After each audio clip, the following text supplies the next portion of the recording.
कलकत्ता 1901। भोर की पहली किरण जोड़ासां को ठाकुरबाड़ी की ऊंची मुंडेरों पर आहिस्ता उतरती है। हवा में चंदन और रात की ओस की मिली जुली गंध है। एक कमरे में, जहां मिट्टी के दिए की लौ अभी भी कांप रही है, रबींद्रनाथ झुके हुए हैं। कागज पर कलम की नोक से शब्द नहीं, जैसे घाव उकेर रहे हों। बाहर गंगा बहती है, पर उनके भीतर एक और नदी उफनती है। बंगाल की पीड़ा, उसके किसानों की टूटती कमर, और ब्रिटिश ताज की उस ठंडी छाया का बोझ जो हर सुबह भारी होती जाती है।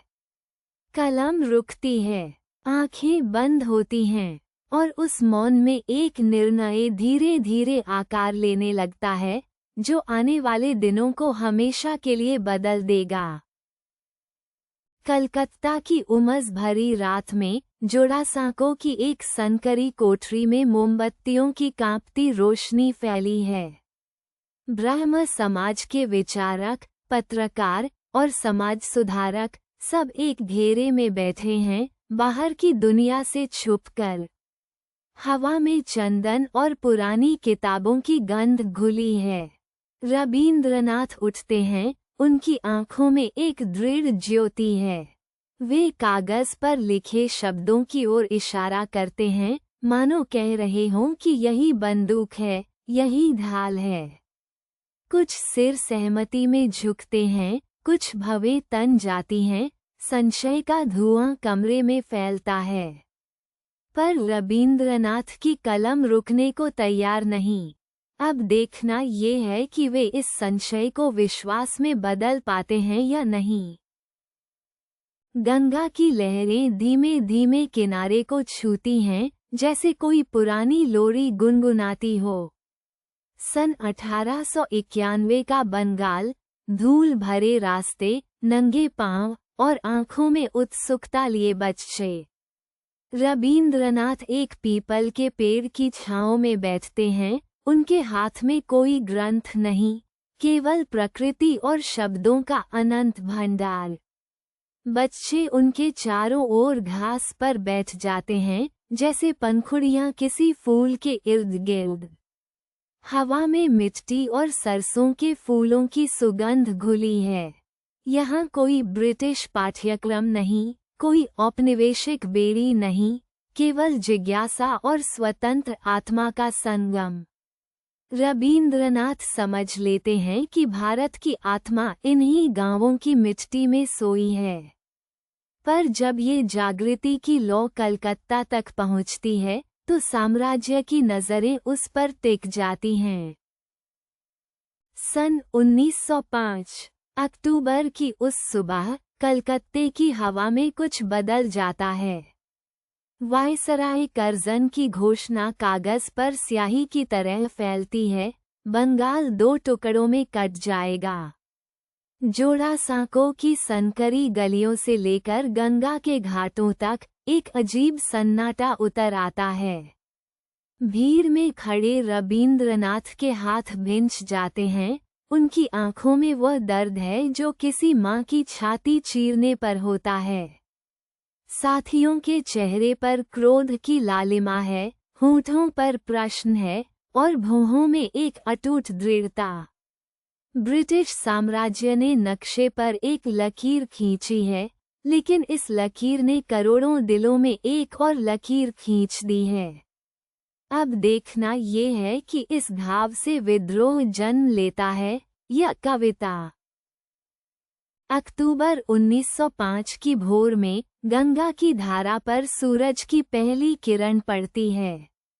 जोड़ासांको की गलियों से निकलकर हजारों कदम एक दिशा में बढ़ रहे हैं, हिंदू और मुसलमान कंधे से कंधा मिलाए।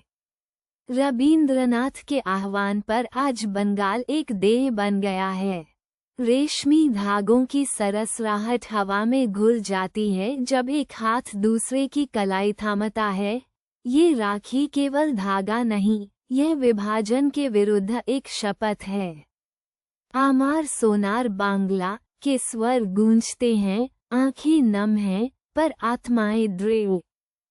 फूलों की खुशबू और धूप की सुगंध में एकता का ये पर्व साम्राज्य की चालाकी को चुनौती देता है।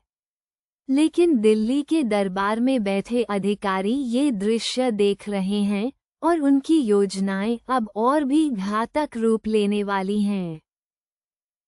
अक्टूबर की उस धुंधली रात घोड़ों की टापों की आवाज कलकत्ता की गलियों में गूंजती है। ब्रिटिश अधिकारी मशालें और आदेश पत्र लेकर प्रकाशन गृह के द्वार पर दस्तक देते हैं। लोहे की एड़ियां, ठंडी आंखें, साम्राज्य का पूरा अहंकार उनके पीछे खड़ा है। स्याही की महक और कागज की सरसराहट के बीच रबींद्रनाथ विचलित नहीं होते। वे अपनी पांडुलिपियां छाती से लगाते हैं, जैसे कोई माँ अपने शिशु को। छापे की मार लकड़ी के रैकों पर पड़ती है। अक्षर बिखरते हैं, पर विचार नहीं बिखरते। सत्ता यह नहीं समझती कि जो शब्द एक बार जनता के हृदय में उतर जाते हैं, उन्हें कोई जब्त नहीं कर सकता। और अब इस दमन की आग में तपकर रबींद्रनाथ की कलम एक नए संकल्प की ओर मुड़ने वाली है। वर्ष 1905। कलकत्ता की धरती पर लाखों हृदय एक साथ धड़कते हैं। गंगा के तट पर धूप और धुएं के बीच हजारों कंठों की सांसें रुक जाती हैं जब रबींद्रनाथ आगे बढ़ते हैं। उनके पैरों तले मिट्टी कांपती है, जैसे स्वयं बंगाल उनका स्वागत कर रहा हो। वे आंखें बंद करते हैं और फिर वो स्वर उठता है, आमार सोनार बांग्ला। शब्द हवा में नहीं, आत्मा में उतरते हैं। बच्चे, वृद्ध, किसान, पंडित, सभी की आंखें भर आती हैं। एक गीत, एक कवि की पीड़ा पूरे राष्ट्र की चीख बन जाती है। साम्राज्य की दीवारें हिलती हैं, लेकिन शासकों के कानों तक यह आवाज पहुंचती है और वे क्रोध में कांप उठते हैं। रात गहरी है। जोड़ासांको की हवेली में एक दीपक टिमटिमाता है, जैसे किसी अनिश्चित आत्मा की लौ। रबींद्रनाथ अकेले बैठे हैं, सामने कोरा कागज, हाथ में कलम, लेकिन शब्द नहीं आते। बाहर गंगा की लहरें उठती गिरती हैं, जैसे उनके भीतर का द्वंद्व। दूर कहीं ढोल की आवाज है, किसी गांव में विरोध की आग सुलग रही है। वे सोचते हैं, क्या इन छंदों में वो शक्ति है जो लाठियों और कानूनों को झुका सके? क्या एक गीत उस अंधेरे को चीर सकता है जो एक पूरी सभ्यता पर उतर आया है? कमजोरी का ये क्षण उन्हें तोड़ भी सकता था, लेकिन कुछ और ही होने वाला है। और फिर एक चमत्कार घटता है, धीरे धीरे, अदृश्य रूप से, जैसे बरसात के बाद जमीन में अंकुर फूटते हैं। कलकत्ता की गलियों में, बंगाल के धूल सने गांवों में, देहाती पाठशालाओं की टूटी फूटी बेंचों पर बच्चे रबींद्रनाथ की कविताएं गुनगुनाते हैं।